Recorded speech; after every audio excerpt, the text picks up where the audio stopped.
दोस्तों नमस्कार। 4 पीएम और 4 पीएम गुजरात पर आप सभी का बहुत बहुत स्वागत है। मैं हूं आपका दोस्त मयूर जानी। दोस्तों हम अलग अलग मुद्दे पे बात करते हैं, है ना? आप सब जानते हैं। आज जिस मुद्दे पे बात करने हम लोग जा रहे हैं वो थोड़ा अलग है, थोड़ा अलग है।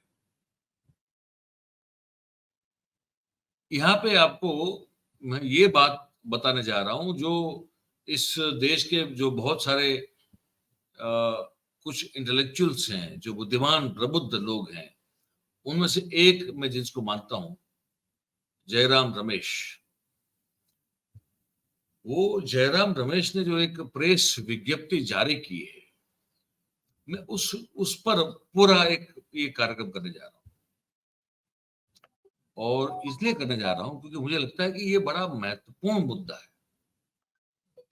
जो विज्ञप्ति जारी की गई है वो इतना महत्वपूर्ण मुद्दा है कि जिस पर हम सब की, इस देश के सभी लोगों का ध्यान जो है वो आकर्षित होना बहुत बहुत जरूरी है। तो मैं ये करूंगा कि मैं कुछ आपको दृश्य दिखाऊंगा और साथ में मैं पश्चात भूमि में मेरी आवाज आपको मिलती रहेगी। और आप इसको सुनिएगा, बहुत ध्यान से सुनिएगा।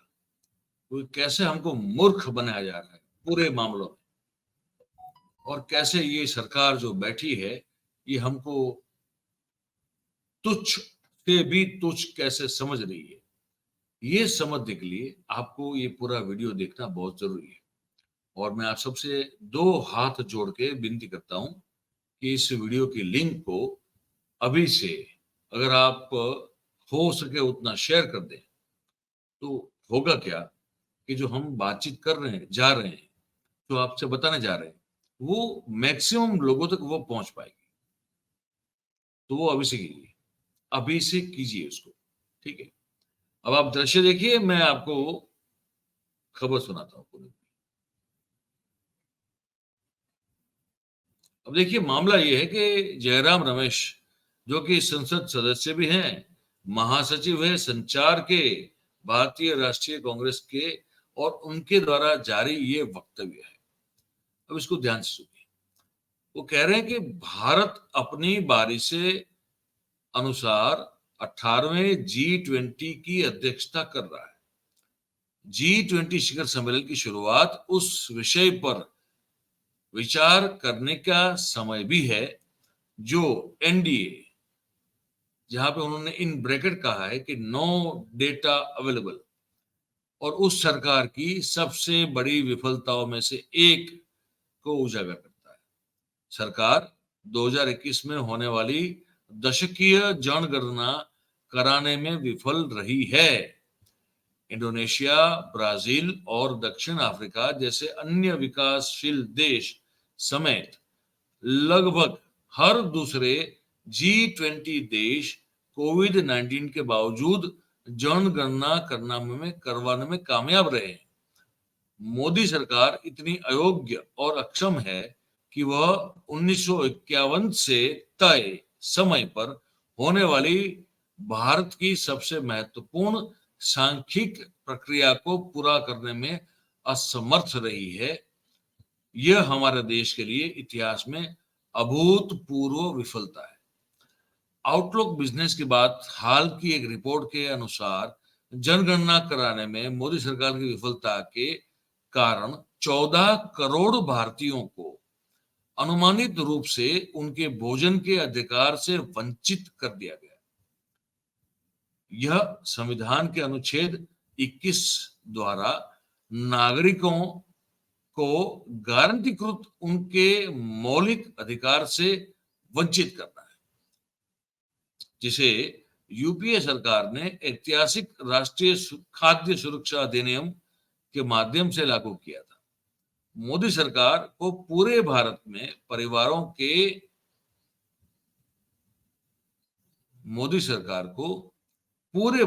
परिवारों के लिए एक महत्वपूर्ण जीवन रेखा के रूप में एनएफएसए के द्वारा पर भरोसा करने के लिए मजबूर होना पड़ा था। जिसके कोविड-19 महामारी के दौरान सबसे गरीब लोगों के लिए अति आवश्यक सुरक्षा जाल को प्रदान किया था। एनएफएसए के तहत 67% भारतीय भोजन के लिए राशन के हकदार है। चूंकि मोदी सरकार 2021 में जनगणना कराने में विफल रही है, इसीलिए 2011 की जनगणना के आधार पर केवल 81 करोड़ लोगों को इसका लाभ मिला। हालांकि जनसंख्या के मौजूदा अनुमान के अनुसार 95 करोड़ भारतीय इसके हकदार हैं, लेकिन नए लाभार्थियों को नहीं जोड़ा जा रहा है। कम से कम 2 साल से लोगों को उनके अधिकारों से वंचित किया गया। जुलाई 2022 में सुप्रीम कोर्ट ने इस मुद्दे पर संज्ञान लिया और मोदी सरकार को जनसंख्या अनुमानों की उपयोग करते हुए इस स्थिति में सुधारने का निर्देश दिया था, लेकिन कोई बदलाव नहीं किया गया। यह बड़ी विफलता न सिर्फ सर्वोच्च न्यायालय के प्रति प्रधानमंत्री की अवमानना को दर्शाती है, बल्कि इससे यह भी पता चलता है कि भारत के लोगों के संवैधानिक अधिकारों से उनका कोई लेना देना नहीं है। और जयराम रमेश आगे कहते हैं, ये बड़ा समझ सर, मोदी सरकार न केवल जनगणना कराने में विफल रही, बल्कि उसने 2011 में यूपीए सरकार के द्वारा कराई गई सामाजिक आर्थिक जाति गणना को भी दबा दिया। इसने सुप्रीम कोर्ट में बिहार सरकार के राज्य स्तरीय जाति गणना जनगणना के प्रयास का भी विरोध किया। जैसा कि भारत जोड़ो यात्रा में उसके दौरान राहुल गांधी ने हाईलाइट किया था और कांग्रेस अध्यक्ष मल्लिकार्जुन खड़गे ने 16 अप्रैल 2023 को प्रधानमंत्री को लिखे पत्र में इस चीज को दोहराया था। एक अपडेटेड और विश्वसनीय जाति गणना होना बहुत और बेहद जरूरी है और महत्वपूर्ण है। आबादी की गिनती, वर्गीकरण और ओबीसी की बहुसंख्यक आबादी के स्पष्ट विवरण के बिना सभी भारतीयों के लिए पर्याप्त विकास और सामाजिक न्याय सुनिश्चित करना असंभव है। हम दान नहीं बल्कि समानता के सिद्धांतों में दृढ़ता से विश्वास करते हैं, जिसके लिए जाति जनगणना आवश्यक है। मोदी सरकार को जब कोई डेटा अपने नैरेटिव के हिसाब से सही नहीं लगता है, तो वह उसे कैसे बदनाम करती है, खारिज करती है या यहां तक कि उसे एकत्र करना बंद कर देती है, इसका कुछ एक पैटर्न है। कुछ सबसे प्रमुख उदाहरण है। अब जो जयराम रमेश है वो उस पैटर्न का उदाहरण हमको दे रहे हैं। वो बता रहे हैं कि द नेशनल सैंपल सर्वे 2017-18 में आयोजित किया गया था, लेकिन मोदी सरकार ने इसे दबा दिया। एनएसएस का बेरोजगारी से संबंधित डेटा 2019 के चुनाव के बाद तक जारी नहीं किया गया था। उपभोग डेटा अभी तक सार्वजनिक नहीं किया गया। एनएसएस की लिंक सपोर्ट रिपोर्ट से पता चल रहा था कि बेरोजगारी 45 साल में उच्चतम स्तर पे थी और 2011-12 के बाद से ग्रामीण उपभोग व्यय में अभूतपूर्व गिरावट जो है वो दिखाई दी गई। एनएसएस ने मोदी सरकार के द्वारा की गई नोटबंदी और गलत ढंग से की गई जीएसटी के कारण अर्थव्यवस्था के बर्बाद होने की सच्चाई का खुलासा नहीं किया। यही कारण है कि अब इसे किसी काम का नहीं छोड़ा गया। इंडियन एक्सप्रेस ने बताया कि 2022-23 उपभोक्ता व्यय सर्वेक्षण, कंज्यूमर एक्सपेंडिचर सर्वे जिसको कहते हैं हम लोग, को 2024 के चुनाव के बाद तक सरकार के द्वारा रोके जाने की संभावना है, जबकि यह जुलाई 2023 में पूरा हो चुका है। मोदी सरकार स्पष्ट रूप से ये डरती है कि इससे इसके भारी कुप्रबंधन और खराब शासन का पर्दाफाश हो जाएगा। वर्ष 2019-20 के राष्ट्रीय परिवार स्वास्थ्य संरक्षण NFHS जिसको कहते हैं, उसमें मोदी सरकार के झूठ का पर्दाफाश किया था। इसमें सामने आया था कि खुले में शौच करना अभी भी खत्म नहीं हुआ है। महिलाओं और बच्चों में एनीमिया का प्रसार बढ़ गया है। स्वास्थ्य संकेतकों में अपने बेहद खराब प्रदर्शन से शर्मिंदा होकर मोदी सरकार ने NFHS का संचालन करने वाले international institute of population sciences के निर्देशक को निलंबित कर दिया। साथ ही NFHS 6 के एनीमिया को मापना भी बंद कर दिया। अब आप सुन रहे हैं ना पूरी बात को, हम सब भाई आपको बता रहे हैं, सुनिए। ये हमारा मुद्दा जो है वो आपको बताना है। आप जो हमारे दर्शक, हमारे परिवारजन है, उनको हमको सही बात बतानी होती है। अब आगे सुनिए। श्रम ब्यूरो के जो श्रम ब्यूरो होता है उसके रोजगार बेरोजगारी सर्वेक्षण को 2017 में ही समाप्त कर दिया गया था। बताइए, राष्ट्रीय अपराध रिकॉर्ड ब्यूरो मतलब NCRB जिसको कहते हैं हम, ने 2017 में मॉब लिंचिंग पर डेटा एकत्र करना बंद कर दिया। यूपीए के शासनकाल में विकास को कम दिखाने के लिए 2018 में जीडीपी के आंकड़ों में हेरफेर किया गया। ये बड़ा महत्वपूर्ण है। यूपीए के शासनकाल में विकास को कम दिखाने के लिए 2018 में जीडीपी के आंकड़ों को हेर फेर किया गया। मोदी सरकार ने संसद को बताया कि बिना किसी तैयारी के लगाए गए लॉकडाउन के कारण हजारों किलोमीटर पैदल चलकर घर जा रहे प्रवासी श्रमिकों की मौत का कोई डेटा ही नहीं है। अब इसको मैं रिपीट करना चाहूंगा।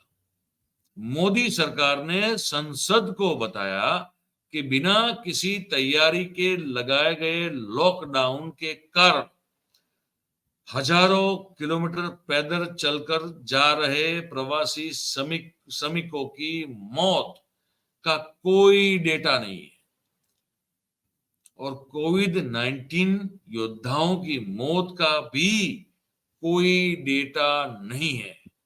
साथ ही किसानों की आत्महत्या का भी कोई भी डेटा नहीं है। गजब है ना ये पूरा मामला, है ना। प्रत्येक मामले में रोजगार प्रदान करने में, मॉब लिंचिंग रोकने में, आय में वृद्धि करने में, प्रवासी श्रमिकों और कोविड-19 वॉरियर्स के सम्मान को सुनिश्चित करने या तो किसानों की आय बढ़ाने में मोदी सरकार अपनी विफलताओं पर पर्दा डाल रही है। वही पर्दा है जो हरे रंग का पर्दा है जो आज आप देख रहे हैं दिल्ली की उन बस्तियों के ऊपर, वही पर्दा यहाँ पे लगा हुआ है। अब जयराम रमेश ने कहा कि भारतीय राष्ट्रीय कांग्रेस की मांग क्या है इस सरकार से। तो कहा कि NFSA के तहत 14 करोड़ भारतीयों को उनके मूल अधिकारों से वंचित करना बंद करें और जनगणना होने तक लाभार्थियों का कोटा बढ़ाया जाए। दूसरी बात, एक अपडेटेड राष्ट्रीय जाति जनगणना कराएं और राज्यों के स्तर पर हो रहे जाति जनगणना के प्रयासों का विरोध करना बंद करें। ये दूसरी बात। अब ये तीसरी बात बताने जा रहे हैं आपको। वर्ष 2017-18 के एनएसएस और 2022-23 के सीईएस जैसे अपने लिए असुविधाजनक डेटा को दबाना बंद करें। स्वास्थ्य संकेतकों में अपनी विफलताओं को छिपाने के लिए एनएफएचएस के में जो हेरफेर कर रहे हैं आप लोग, महापुरुष सब लोग, उसको बंद करें और भारत की ऐतिहासिक रूप से मजबूत सांख्यिक प्रणाली में विश्वास बहाल करें, जहां जीडीपी जो है वो ठीक से मापी जा रही है, उसमें कोई गोलमाल नहीं हो रहा है। इसको बंद करना भी बहुत बहुत जरूरी है और उसको पुनर्स्थापित करना भी बहुत बहुत जरूरी होता है। तो ये जयराम रमेश ने कहा है और हमें लगता है ये जो मांगे की है जयराम रमेश ने, अगर हम लोकतंत्र में जी रहे हैं, अगर हम किसी सामंतशाही युग में नहीं जी रहे हैं, तो हमको लगता है कि बहुत ही वाजिब मांगे है। ये थोड़ा लेंथी वीडियो है, लेकिन जो जिनके दिमाग के खिड़की दरवाजे खुले हैं वो इसको समझ पाएंगे। ये मांगे बहुत जरूरी है, बस ये आपको बताना था। जागरूक आपको भी करना हमारा काम है, हम करते रहते हैं। आप कितने होते हैं कितने नहीं होते हमको मालूम नहीं है, लेकिन हम तो हमारा काम करते रहते हैं।